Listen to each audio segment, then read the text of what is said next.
Welcome, everyone. Welcome to our November session of the Global Activist Network. November is a very special month because this is the month where at least once in the year we talk about gender-based violence. And today's session is a very special session because we have a very special guest with us, Dr. Mabel Bianco. So welcome, Mabel. I have had the privilege of meeting Mabel a few times and getting to learn from her, and I look forward to learning from her for many more years. Just to give you all, I will provide a very brief bio of Mabel's achievements. Before that, a few housekeeping points. Please do keep yourself on mute. Please do note that we are recording this session and we will share the recording at a later stage. And also, if you have questions, either post them in the chat or wait till the end of the session. We will give you a chance to ask the questions to Mabel. Now, moving on to Mabel's many achievements. Mabel is a doctor of medicine, a feminist, and a recipient of Masters in Public Health and specialist in Epidemiology and Medical Statistics. In 1989, she created the Foundation for Studies and Research on Women, FEIM, which promotes gender equality, the end of violence against women, and the acknowledgement of women's rights in the country and the region. In 2006, she participated in the creation of the campaign Women Won't Wait. In 2012, she has been the co-president of the Committee of the NGOs for the CSW for Latin America and the Caribbean. Since 2014, she has been a member of the UN Women's Major Group and is the facilitator for Latin America and the Caribbean 2019 to 2021. In 2020, she was elected coordinator of Coordination Mechanism of Major Groups and Other Stakeholders till February 2024. She is the head of the Argentine delegation of Women 20, which is the women's working group of G20, as well as an advisor for the Women 7 since 2022. Women 7 is once again the women's working group for G7. She integrates the steering committee of FFP Collaborative. She has many other achievements. For instance, in 2019, she was designated among the 100 influencers by the BBC, and in 2020 by Apolitical. She's also the author of 8 books and over 200 articles. Now, I'm sure that I haven't covered even 1% of everything that Mabel has achieved so far in her life. But we're very lucky and we're very excited to have you here, Mabel. Welcome to our platform. Thank you so much for joining us today. Well, good afternoon, good night, good evening. I don't know. For me, is the, let's say, early afternoon here in Buenos Aires. Thank you so much for this invitation. I'm very happy to have this opportunity to speak to all of you. And of course, as you could see, I'm a person with a long history. I say I'm an old person, but my experience, I think, is, well, I'm trying to transfer this to the young people because I think it's very important.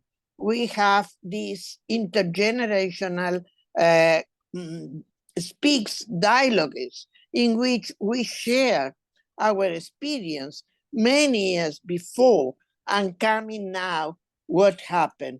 Sometimes we are looking that here now we are suffering a backlash of our rights. And it's true. But I need to say that many years ago when I started, we haven't these rights. So we advance a lot. That's why now we are so preoccupied that is the backlash. But we need to consider that we win before and we are going to win now because these people that is trying to backlash our rights couldn't really find the support. And about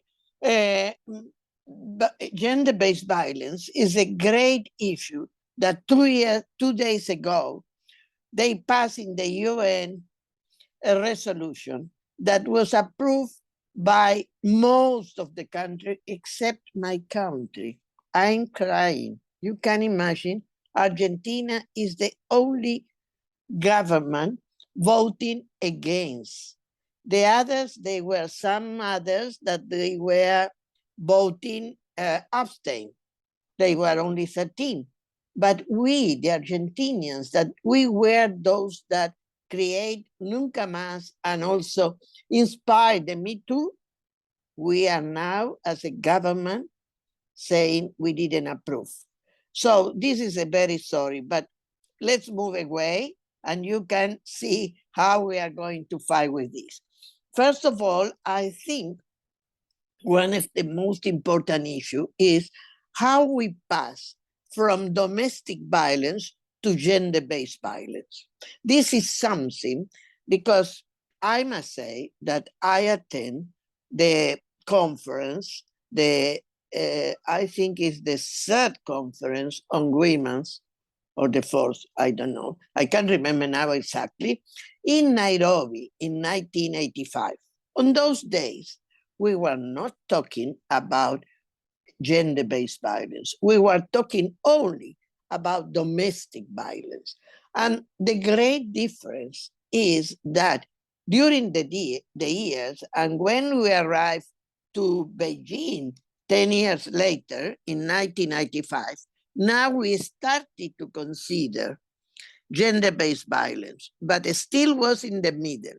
The strong was when we recognize that the difference is that in domestic, what we are talking, domestic violence, is the violence that happened at the level of the family, specifically at houses. And there they were affecting many members, principally women, but not alone.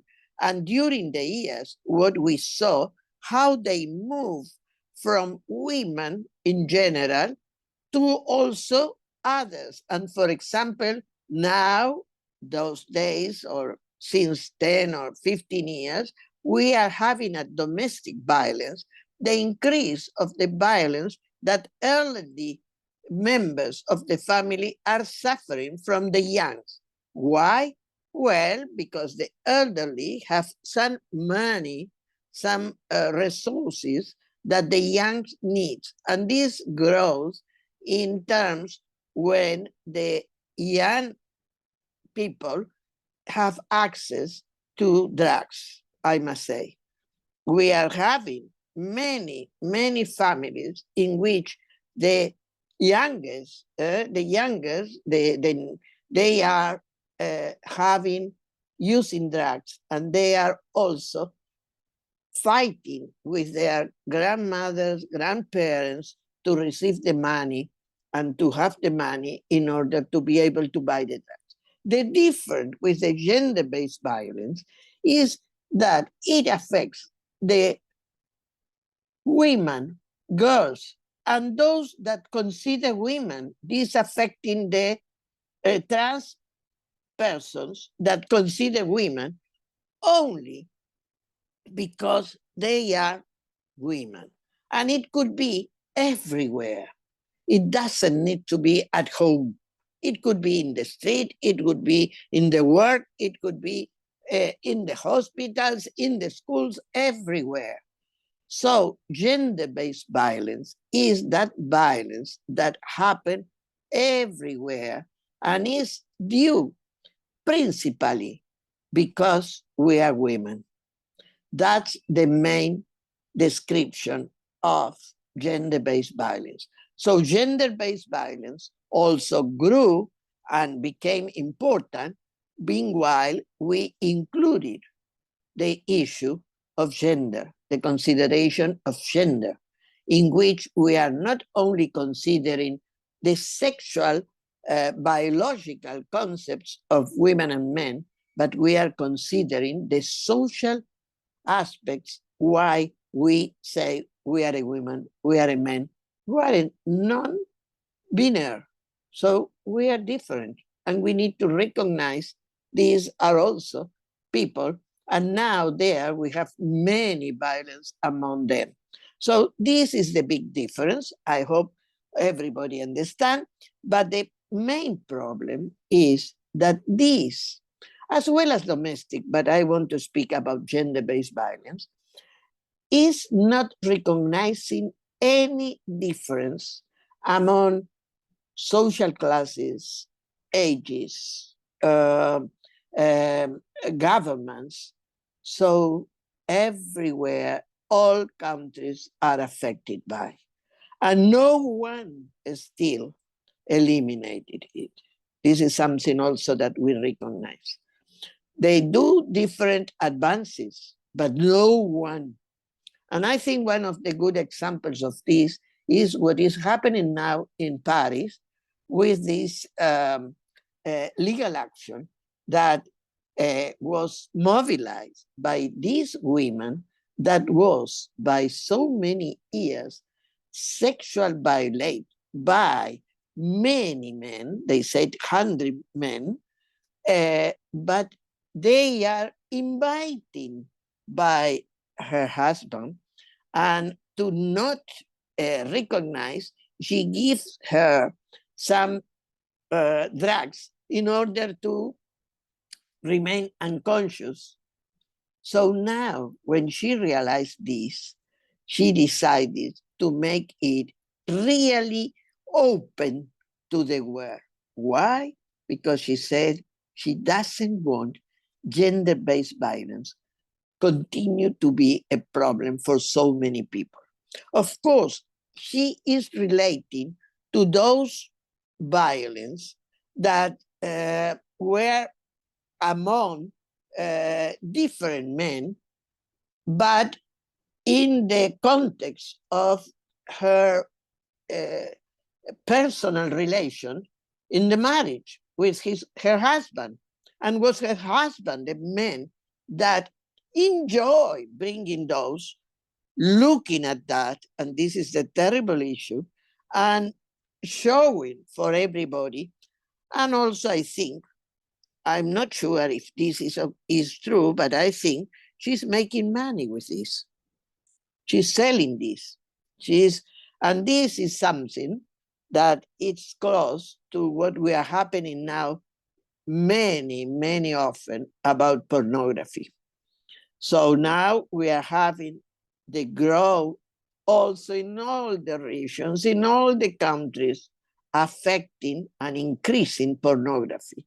And this is a terrible issue because when I used to be young, many years ago, the boys used to have some access to those journals or reviews or something in which they could see some pornography. But now, and the girls, we were outside that. We were not included in that. Now, all of us, and specifically young and children, are exposed to pornography. And this is something that we need to recognize, and this is different, and this is something that is another business that, of course, includes gender-based violence, but is a business, is a terribly big business that we need to consider separate because it's a more heavy problem, but not because it's not so often.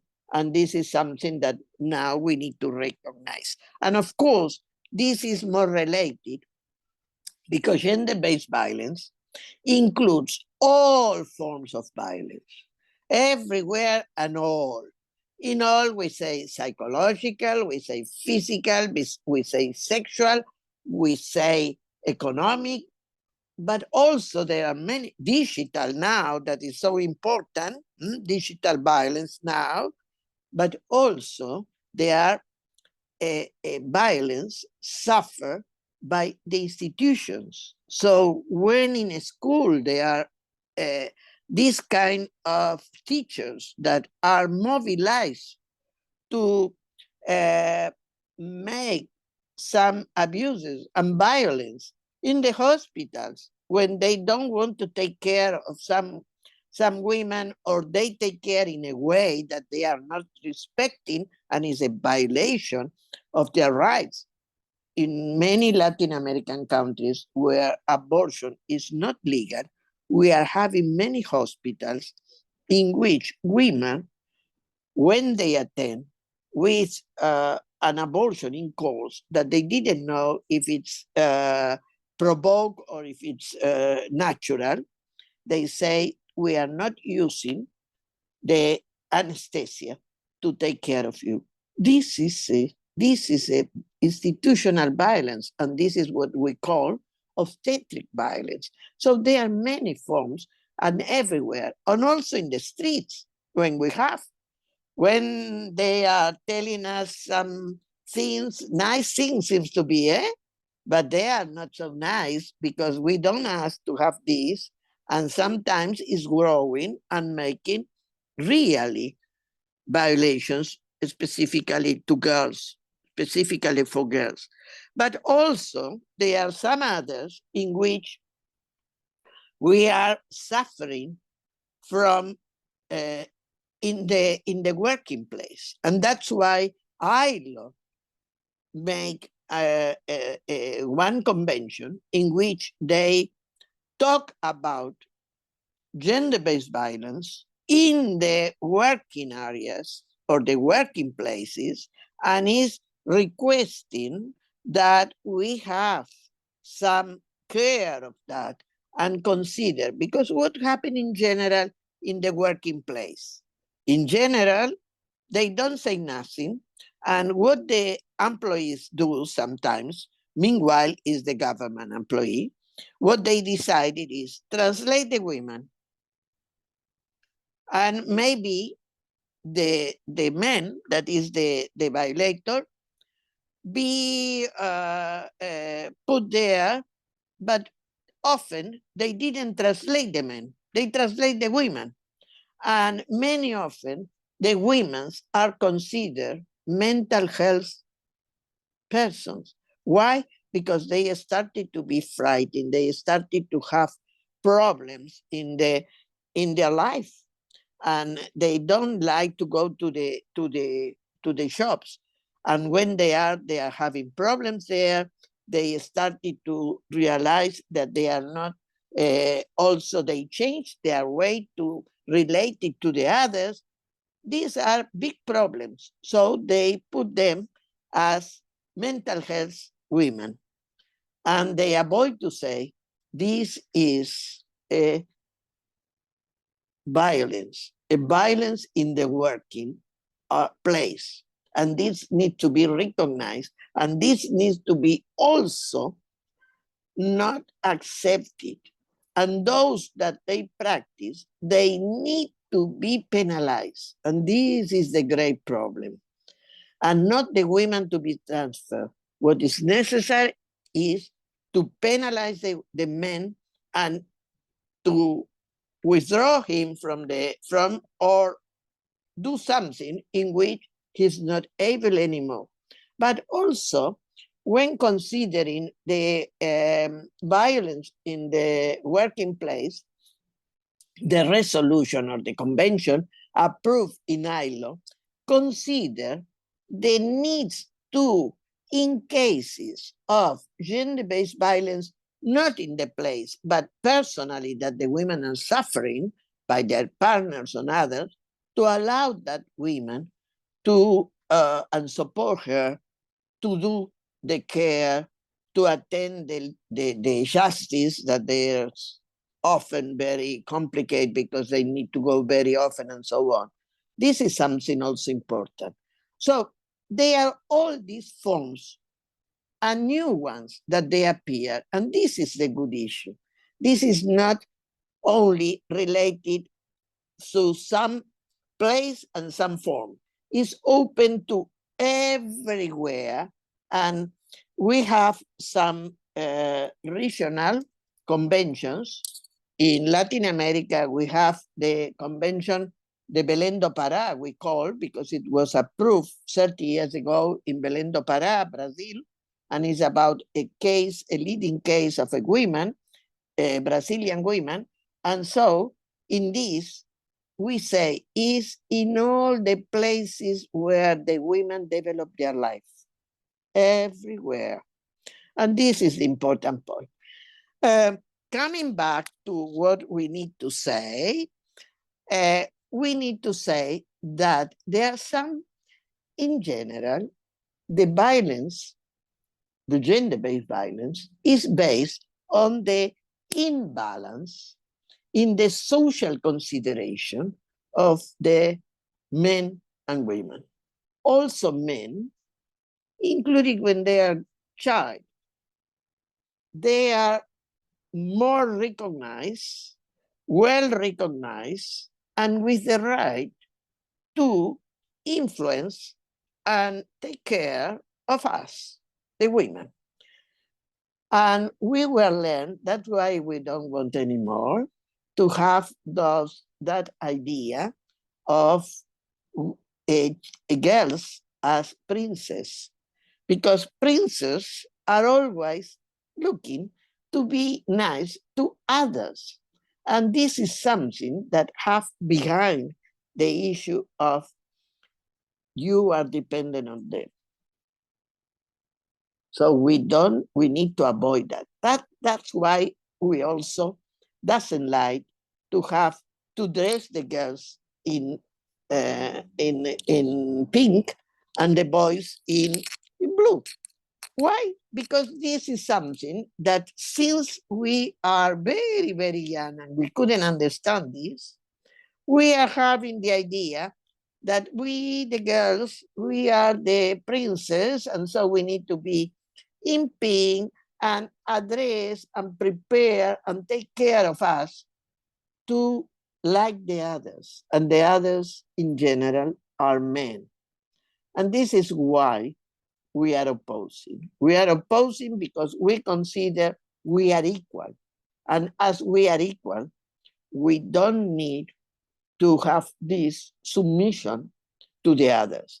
That's why we consider the most important way to prevent gender-based violence is since when we born and later in the early age to recognize for girls and boys in equal terms. Don't make, no, the girls need to take care and help the mother to do the domestic work, and the boys could go to play soccer or something with the fathers. No. They need to be both at the same level. They need to be, and if the girls wants to play soccer or whatever, that is supposed to be a male thing, we need to allow her because she has the possibility, and this is nothing that is going behind what she could be later. But also, if the boys want to do something, why the boys couldn't play with a doll? Why they couldn't have and prepare a meal and serve a meal? Why? They could do that. And this is so often and so good. And now maybe later on, they are going to be chefs in a restaurant. They could be very, very well paid. But, these are the stereotypes. This is why we are so oriented to have comprehensive sexuality educations in schools and also in the social levels where we are living, to implies to educate, to socialize boys and girls in the equal level. And for example, in the school, why is the school important? The school is important because most of the children attended, most, and we need to ensure all, okay? And there, they receive some information that sometimes at family, they couldn't receive. Why? Because they haven't. The parents are not knowing.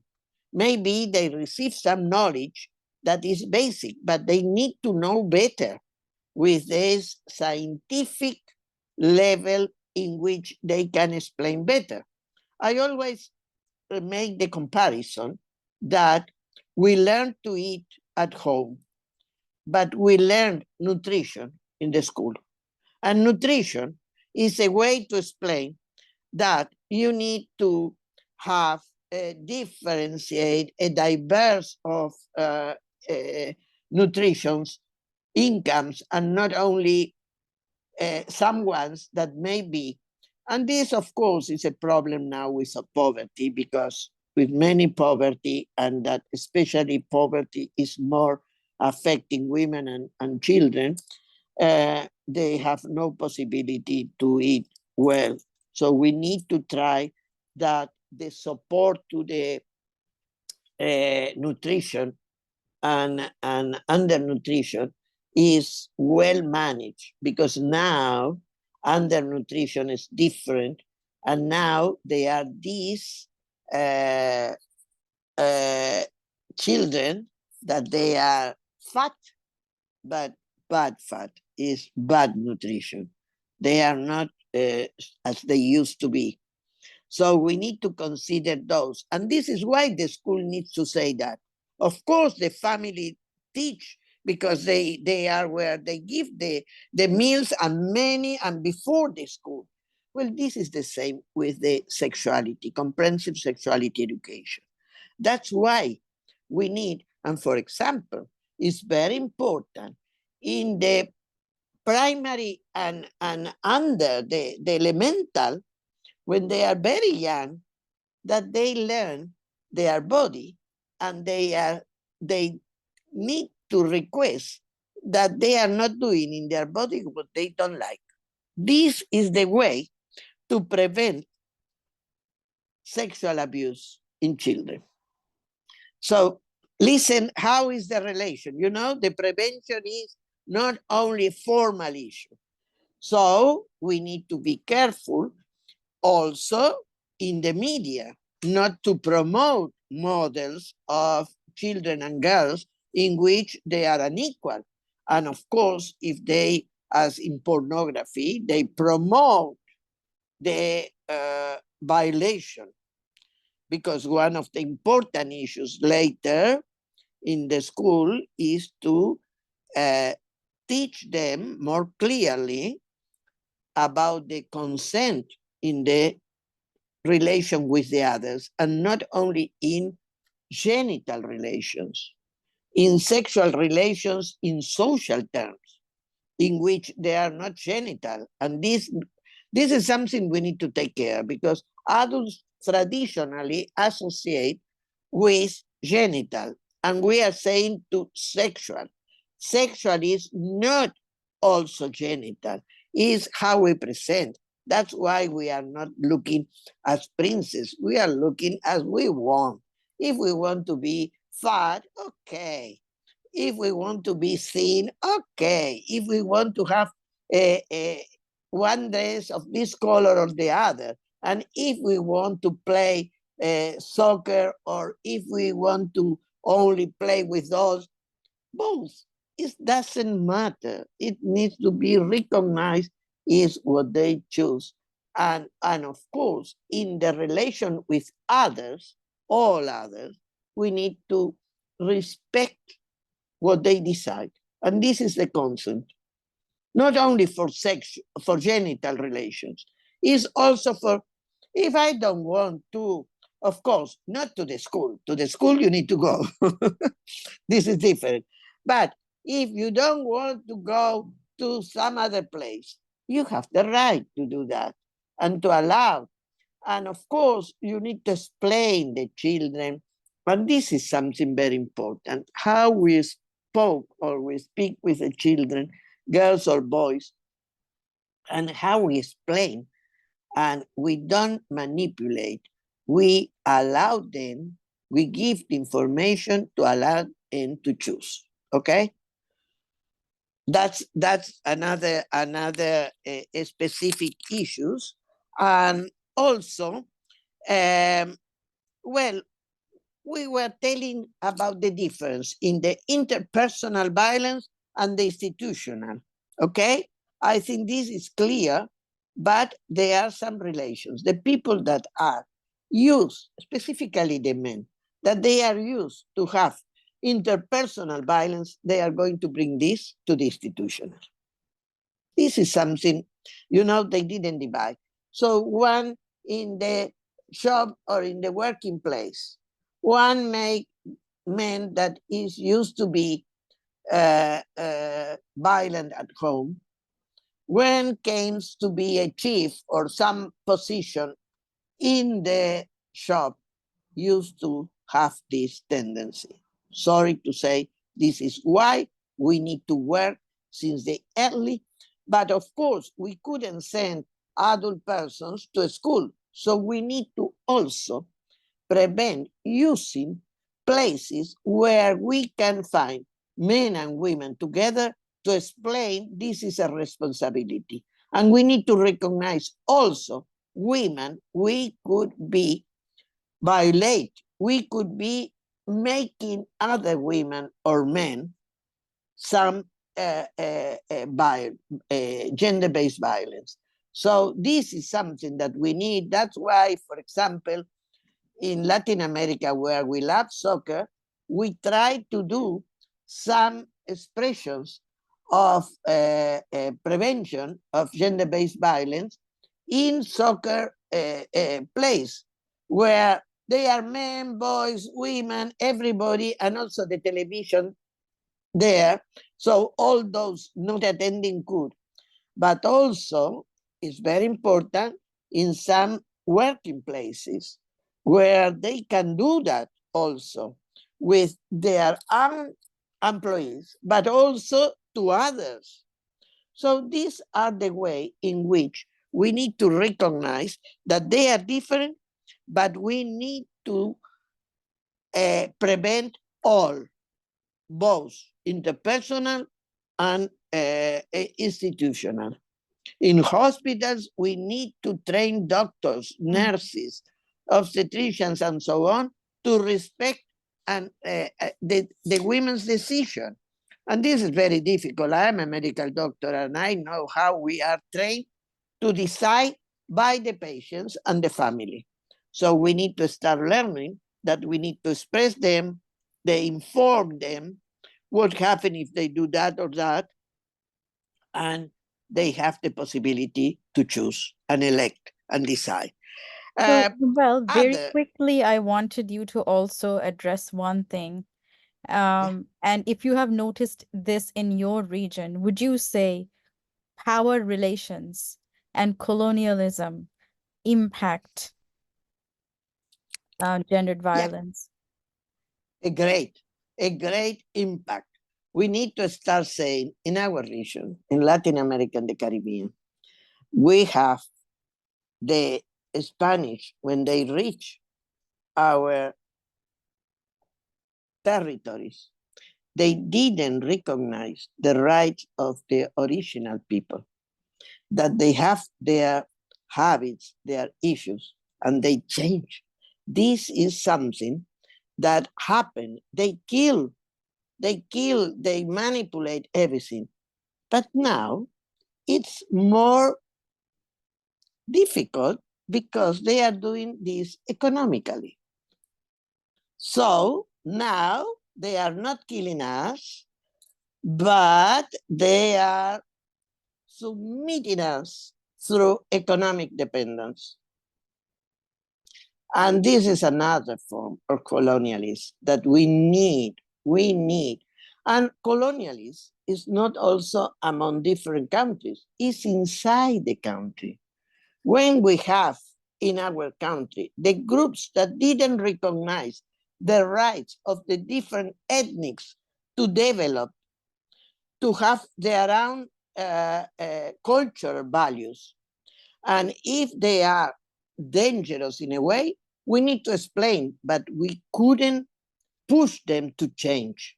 We need to respect that and we need to try. And for example, for us, it's very important that we have comprehensive sexuality education in the local original languages in the indigenous groups. Why? Because they need to understand. If not, they didn't understand.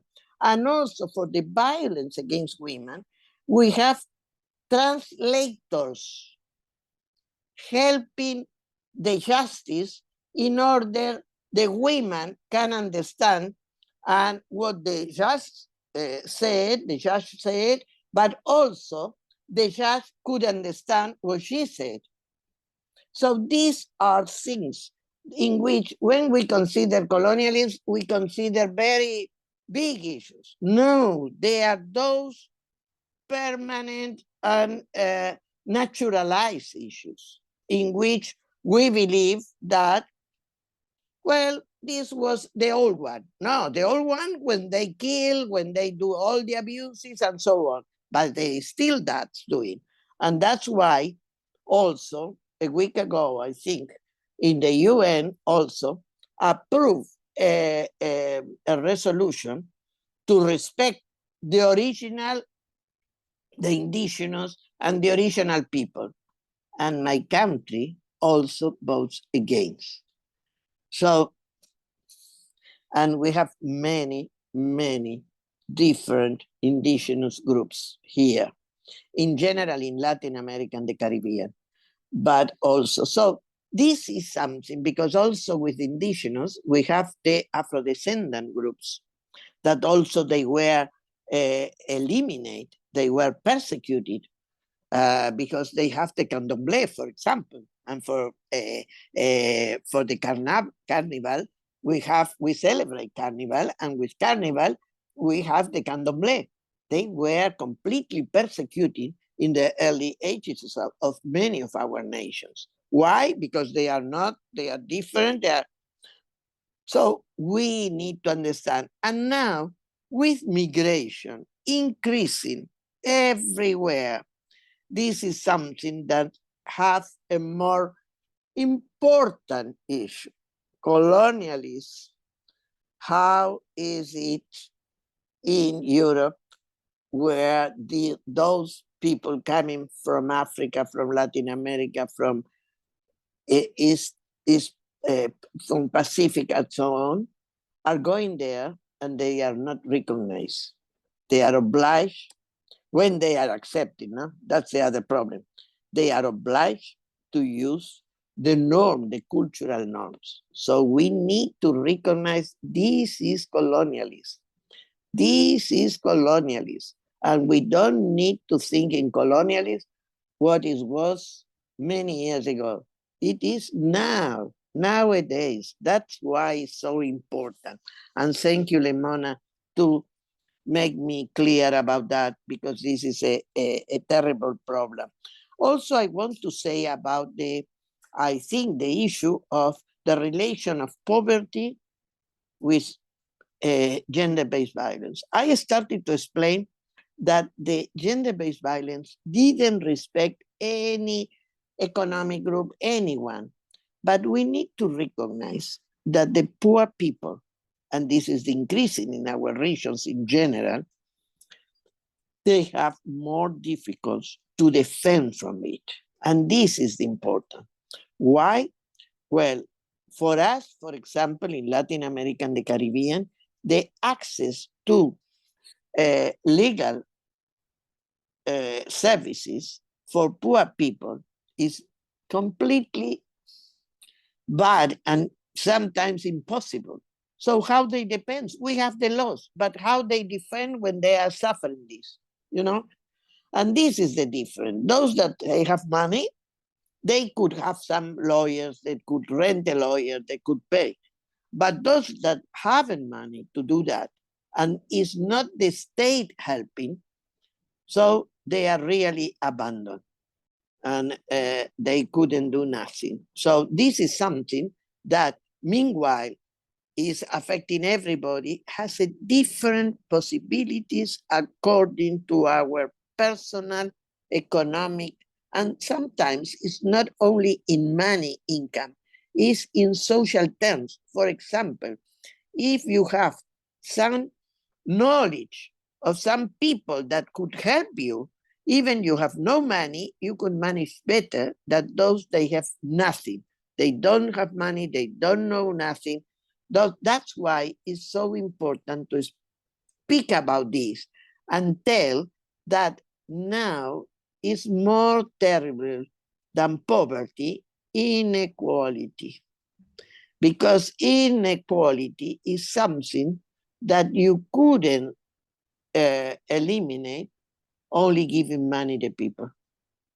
You So need to in change. reference to inequality, Mabel, um, from my experience, I have seen that, let's say, some countries in the MENA region, if the girl marries the rapist can escape persecution.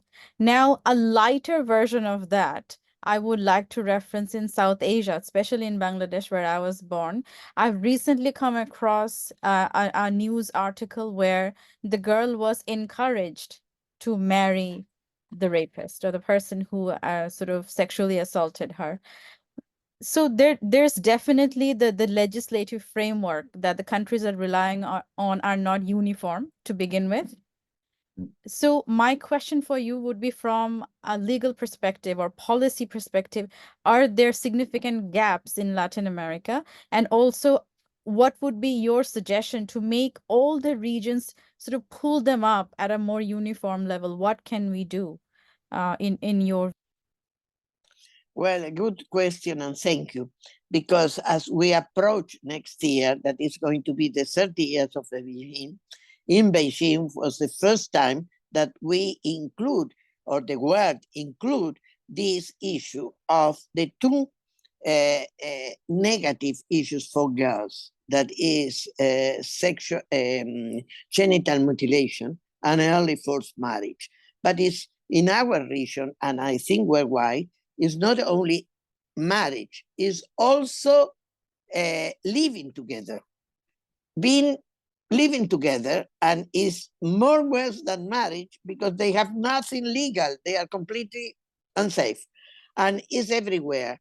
In Latin America and the Caribbean, we used to have these laws. We are eliminated, as you say, that if the child marry the abuser, so everything is okay and he has no penalty. We passed this. But the problem is not only the change in the legal, is how is the cultural values of that. Because the cultural values are so strong that meanwhile, legal, you couldn't marry if you have those laws. And of course, for example, in many of our Latin American countries and some Caribbeans, we changed the laws, but the laws always said, well, if the parents, if the lawyer, if the judge decided, meanwhile, is not allowed to marry before the 18, they can do. So this is something that is relative. But that's a cultural value in which what we have is that those marriages are completely unfair because those girls are not able to understand. And the most important issue is that they abandoned the school and they became early mothers. And one of the problems is that those girls and their children are going to be more poor than their families. And then this is going to impact the economic of a country. This is necessary that they understand. This is not only a problem if they want to make a country rich, they need to consider that, because all those girls abandoning school, not be able to enter in jobs where the productivity is going to be good and could do something for themselves, their children, but also for the country, because the country needs to improve poverty, needs to improve productivity. So they are going to leave the countries in more poor, and it's so bad. So I think we need to fight this in the two levels. And also, we need to be very preoccupied that there are some countries that they are proposing that girls could be married till now, since 9 age. And this is now. So we need to be very, very clear on that. And I think we need to include in the Beijing Plus 30 in order to denounce this and give also the economic and financial perspective, because this is true and they all allow. So why? So this is something that I think we need to fight. We need to be very clear. And another issue is we need to express our fight to ensure the girls remain in school. I think the school is the better vaccine to eliminate early marriage and false early marriage. So we need also to work with the girls to empower them. I know it's difficult, but I think we need to do both with the decision makers to understand that this is a problem for the future of the kind of productivity of the country, but also we need to work with the girls and try to empower them and try to also, in the decision making, make the schools obligatory and eliminate the fees, because this is another problem. When they are not free, the schools, sometimes the families, well, decided they couldn't pay. So, and I think, for example, I think in Bangladesh, where you are from, is one of the problems, as the parents and the fathers specifically have the drug dependence. We need to fight in order they are not selling the girls. So we need to work a lot with the girls, but also with the other members of the family to give, let's see, some kind of maybe social and economic support in order they are not selling the girls in order to buy drugs. So this is something difficult, I know. It's easy to say. And in low and middle income countries, or if I casually just refer to the global south, do you think in terms of community health workers, medical practitioners, in terms of understanding the social aspect and also how they would treat victims of trauma? Because I see a lot of lack of resources when it comes to trauma diagnosis and treatment, specifically in the sexual, in a sexual point of view. Do you think that the kind of training that's offered to understand the social aspect needs to be sort of revised? We need more like better training for people who are working on the ground with these with these victims? Yes, and the problem is we need to work at the level of education of those professionals, but we need to also work in the training of those now outside the university or the training, but they need to do that. And I want to say something to you as an example. We are having in Latin America and the Caribbean a strong pushing to all health services to avoid early pregnancy, adolescent pregnancies. But they are not considering the social issues. So they look at the pregnancy in terms of the biological issue. But they didn't look at the social. So what happened? For example, they are very preoccupied in some rural areas, especially where most indigenous people are living, but about this early. But they are not asking the girl when it's coming to take care And before, when it's coming, for example, asking for some contraceptives, they are not asking, how is your condition? Are you living? Are you married? Are you having sex? How is your cultural relation? And they are not. So they only look at that, they give that. And so this is why we need to do that training that is post, is training during the services, inside services. And this is why we need to have, for example, these interpreters, or to have some of those. We are promoting the, indigenous doctors to be included in the services, because they have the language, they have the knowledge, and they give the others the idea, listen, this is happening, huh? And could understand the person. So I think we need to look at that.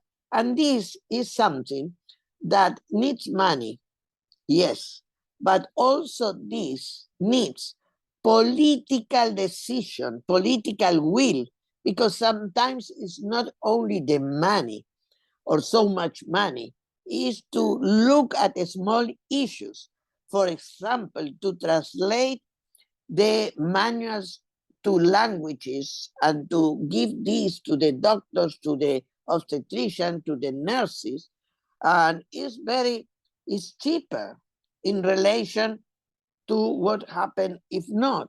So let's see, because sometimes it's not so much money, it's more to have a political will, and also to accept and promote that the same community can give ideas, because the community have ideas and they could bring us ideas, and we never ask ideas. The decision makers are alone and they didn't ask, and they are going to give some good ideas, and they are not, and sometimes they are not so expensive. So these are the issues I think we need to look at.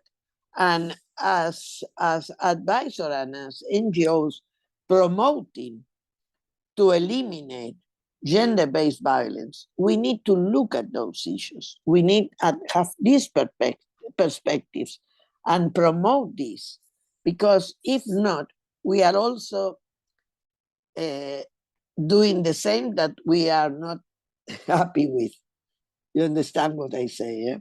So I think this is something we need to consider. I'm looking that also we need to accelerate gender equity, because if not, we are going to be many, many years. Well, first of all, we need to have this political will to recognize gender-based violence is something, in all the forms, is something that is limiting gender equity. This is the first. Second, we need to try urgently to have some decisions in which we are able to promote gender equity among girls and among poor women and young women.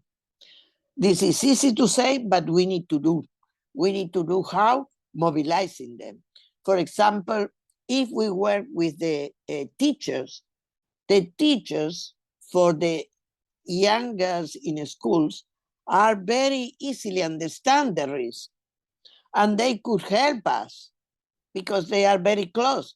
And so when a girl is not attending for some days, or they saw some changes, they can ask the girl, go to the family, find what happened, you know?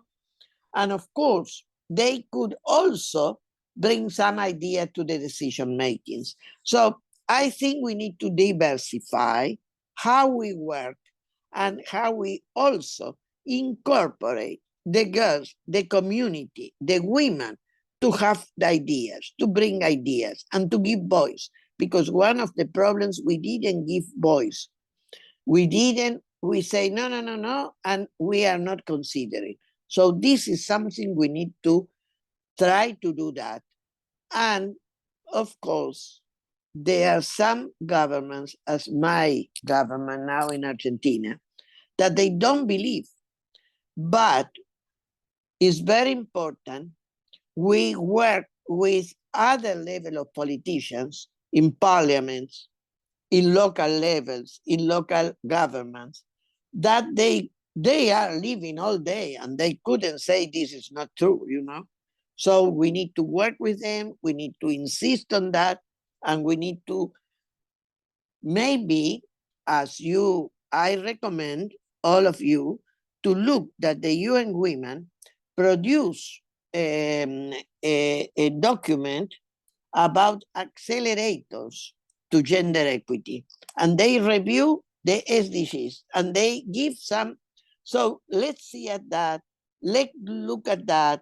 Let's find ideas there, you know, and let's try to mobilize this.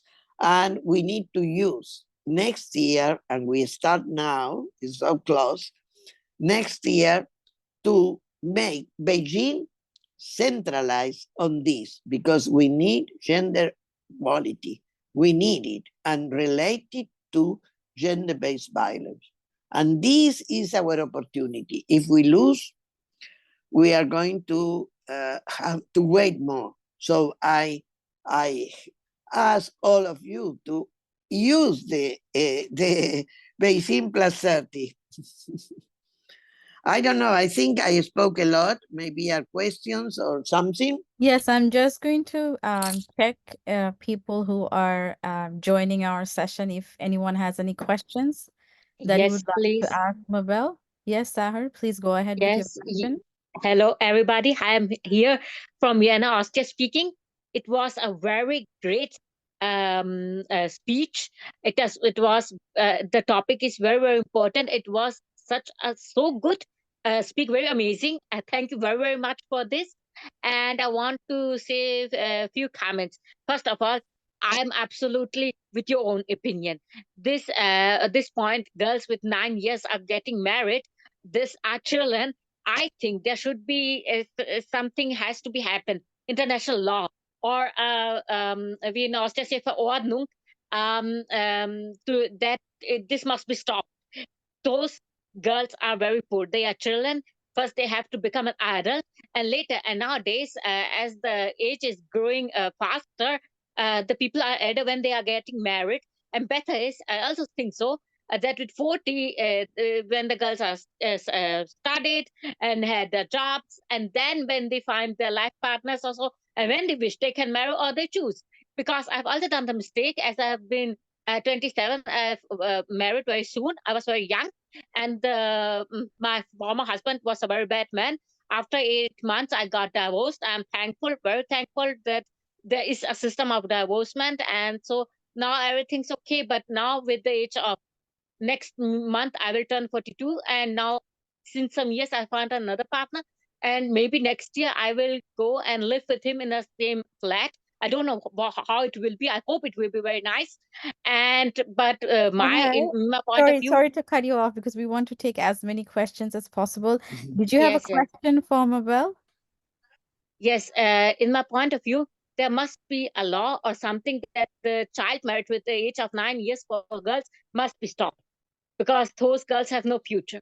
This is very bad, very bad, very bad. Those girls must become adult and then study it and then have the right to choose her own husband and how to live, her own partner. If they want to live like with a partner or not, this must be done very immediately. How, I don't know, but I will work in this matter here in Austria. I will ask people and try to do something about it. Thank you for sharing your views, Sahar. Thank you. Yes, you are welcome. Can I come in? Yes. Yes. Can I come in? Yes, sure. My name is Esther Musavi from Kenya, in Nairobi, from an organization by the name Polycom Girls. Her presentation was good. It was insightful. It has some points. And what I would like to add is that we are doing male engagement in our advocacy spaces so that we train boys, men and female and male youth to be the champion of girls and women in the community. So if we engage boys meaningfully, we are going to create a very good impact to ensure that our girls and women are safe in every space they are in. And we are also doing our engaging children at a young age in advocacy spaces to understand what is important in the community, including gender equality and other things like peace, climate change, and all those things, so that when these children are growing, they know their rights. And they also continue advocating for children who are younger than them. So it is also good to engage children in our advocacy spaces so that they will be able to know their rights. Most of them, their rights are being violated because they don't know, they're ignorant, they don't know, they do not have any information about human rights. So that is my contribution. Thank you. Thank you, Esther, for sharing your views. Thank you, Esther, for sharing your views. Mabel, so you see two different, contributions that relates to the social aspect that you already highlighted in today's discussion. Anything that you would like to add for these two? Well, yes. First of all, I want to say to the first, I can't remember now her name. Sorry. That was Sahar. That we need to be all together fighting, and I think we need to find the support of UN and specifically UNICEF to promote to deny these laws that allow 9 years old to marry, and to have a specific propose to eliminate those laws in order to recognize that the age to be able to marry is 18 or plus. But as I said, to have the law is not sufficient. So we need to do a lot of work to demonstrate how the bad impact, not only in individual terms, but I said in social terms and economic for the country. So I think we need to mention that to let and disseminate that. For that, it's good if you are able to have some, how we say, such a alliance with the journalists or with some radios or with some others that can share this in a way that we can reach all the people. So I think this is important, and we need to do that. There were a question there about the issue how in the culture of Africa. I think one of the important points is that all the cultures, and in Africa, in many of your countries, you have the mixture of religious cultures and so on. But all, I think, they must recognize and are not supportive of violence. So we need to insist to denounce that this is a violence. This is not something, and why is a violence? Because the girls so early, they have no possibility to decide.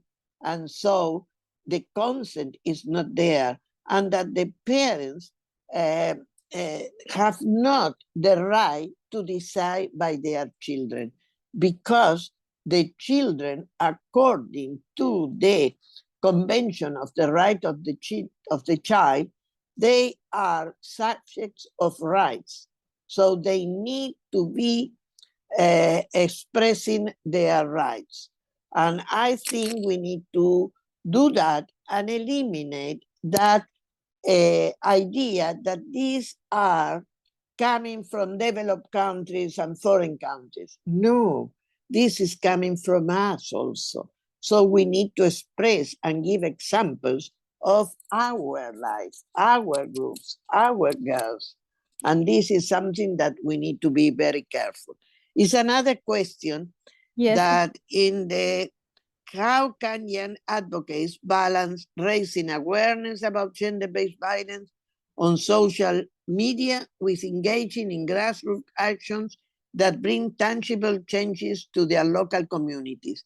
Well, I think we need to train our advocates, and we need to train all of ourselves, because all of us, we are advocates, to be able to express our ideas clearly.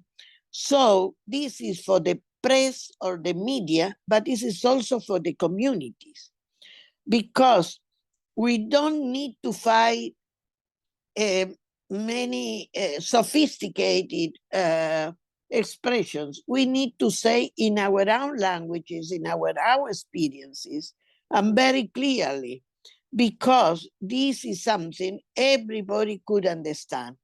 For example, I'm going to give you an example. Here in Argentina, where we have a strong Catholic church, we approach the issue of femicide as a violation of the right to life of the women. And this is completely different than if we approach saying, oh, it's the right of the women to decide. Because they say, well, it's the right of the women that are in the high level income, they want to conserve their body size and so on. No, this is a problem for the women, all the women, in which the women are dying for unsafe abortions. And we need to bring this, that these are the violations, because they couldn't express their need. And of course, many of them, they don't want to eliminate, but they couldn't support that due to the economic conditions, due to where the moment of their lives and so on. So I think we need to bring clear issues. For example, in the case of the children that they are impossible that they are going to live, we need to recognize that they are diagnosed in the first ecography. So why we remain the women wait till the 7 months or 8 months in which is natural delivery, and she has to suffer all that time, she and her family and the children, thinking that what is growing in her bone is not going to be lived. So sometimes the children ask, Mama, why you are not buying anything for our sister or our boy that is coming? Well, she's not buying because she knows she's not going to be live, but the children are not knowing that. So it's the suffering. So, these, I think we need to give those issues, those examples. And these are not sophisticated. And these are women, girls from our groups, that they could be white, black, whatever it is, because we are a complete mixture. I don't know if I answer, but this is what I can say. See, Esther said that parents also need to be empowered, of course. Of course. So I'm just going to check if we have any other questions for Mabel from the audience.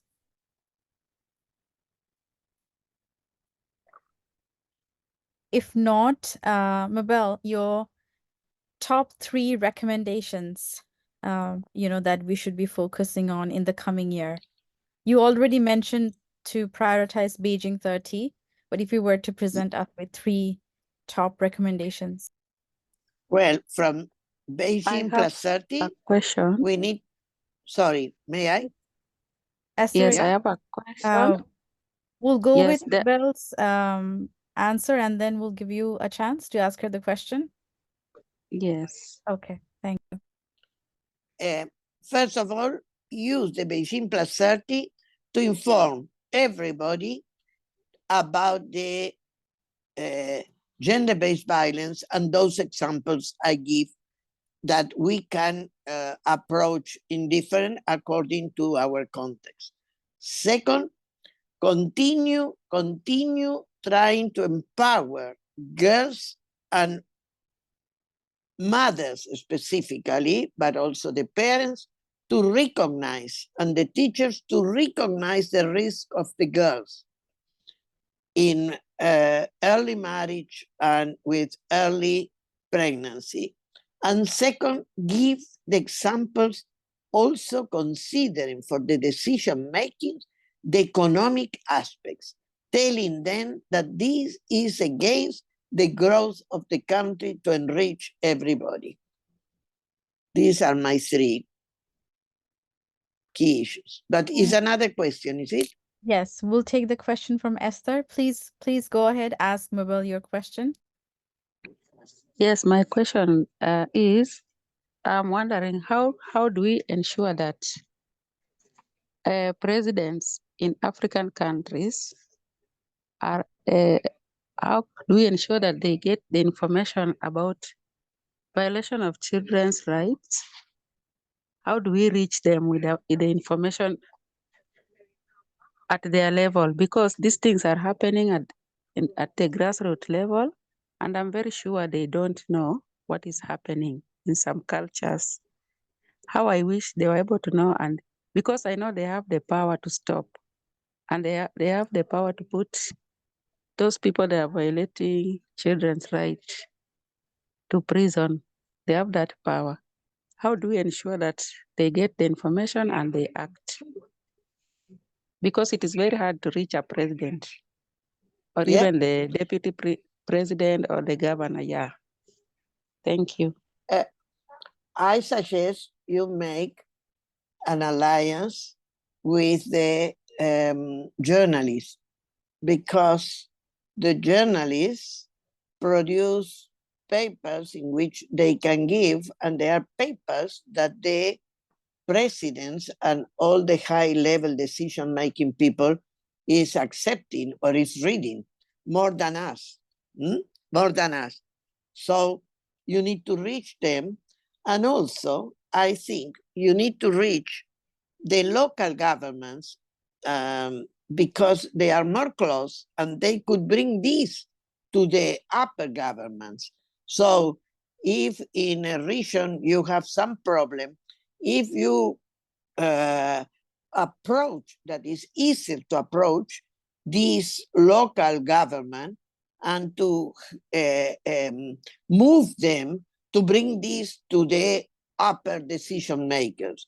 But also for this, it's good to have the journalists, because journalists could also mobilize the local and bring the voice of the local to the high level, presidential level. And also go to the parliaments. The parliaments are related to the presidents, the opposition and the official ones. To go there, give them, find some of them supporting these ideas. And of course, making and proposing some changes in the laws. I hope I answered, Ms. Esther. Thank you so much. Thank you, Mabel. We have come, I'm just conscious of the time, we have come to a close. Any last words from you before we close our session tonight? I hope all of you are going to be with us all together fighting on that.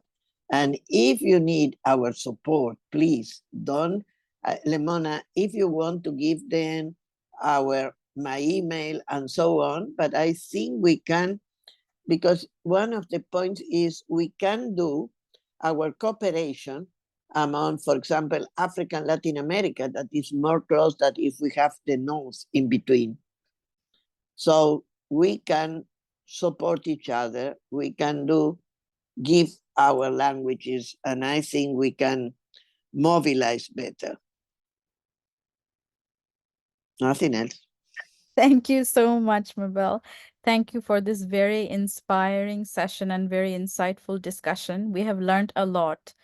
And for those who couldn't join us tonight, we will share your discussion with them through recordings at various social media channels. So we're trying to maximize, we are in Spotify, we are in LinkedIn, on Instagram, Facebook, Twitter. So, we will reach out to everyone. And I would encourage everyone to reach out to us if you wanted to raise anything. And if you are doing amazing work at the grassroots level, we have a membership which is free. We have a nomination form. If you can self-nominate about your work.